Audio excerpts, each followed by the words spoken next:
What is going on, guys? I just got done playing the Pokemon Sun and Moon demo, and I just gotta say, it is bon appetit. I really think that Pokemon Sun and Moon has potential to be the most immersive Pokemon game ever made. So I'm gonna break it down as to why Pokemon Sun and Moon is the most immersive Pokemon game yet. Well, of course, Pokemon Sun and Moon is going to have the most Pokemon of any Pokemon game since it's the newest one, with over 700, keep in mind. I really want to start off with the battlefields of when you are battling another Pokemon, just how immersive the whole thing is. It's contextual.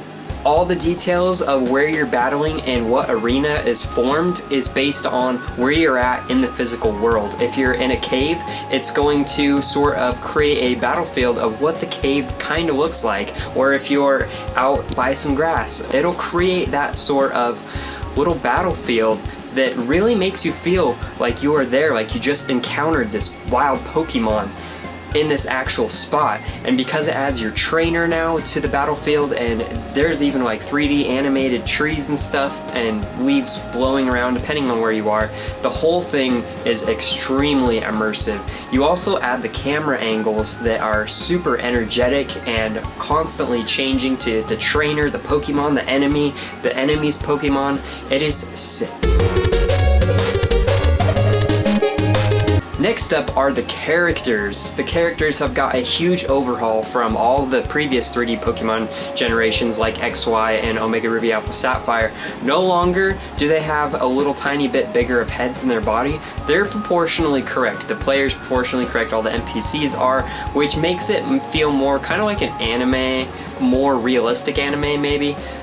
You know, all the characters still look cartoonish, but the fact that they're proportionally correct is huge. Also, when you're talking to characters, you know, in the old Pokemon games, it used to just be an overhead camera. You're talking to them, they're talking to you, and then you have the text box. Well, in this generation, they have gone all out with communication. Now the camera like gets up in people's faces, and it gets up in your face, and it shows facial expressions, and people are more gesture-like. They have a lot of different gestures they do and facial animations, and instead they're not just sitting there talking to you, they're filled with life. And that has a huge impact on me when I was playing the demo. It shows you a whole new perspective of this Pokemon world that you've never seen before. Even characters like the Team Skull in this, they're, you know, waving their arms around and stuff, and it's kind of silly, but it's strangely hypnotic too. I just kind of want to look at them because they're just hypnotic. Next up, let's talk about the world. The world is proportionally correct to the player now, which opens up possibilities for cool encounters for certain buildings. You know, if you encounter like a skyscraper or something, you're really going to get that depth of just how big this thing is, because this game really puts that perspective and detail into the player's vision.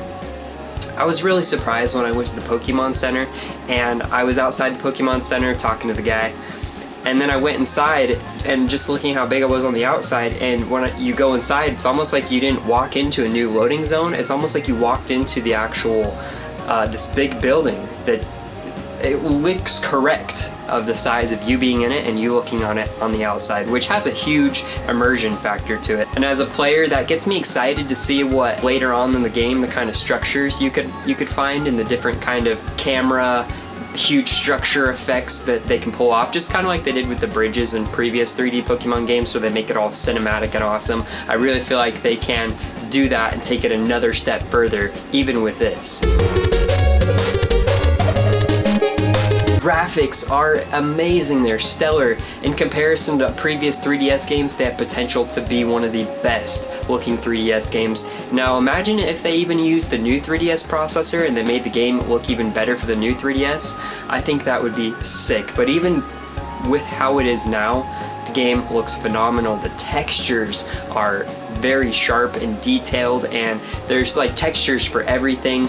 You know, looking around in the world itself, there's so much detail in the buildings, there's shaders being utilized. The character looks very, very smooth. Like they used a lot of polygons and made these characters look very good looking.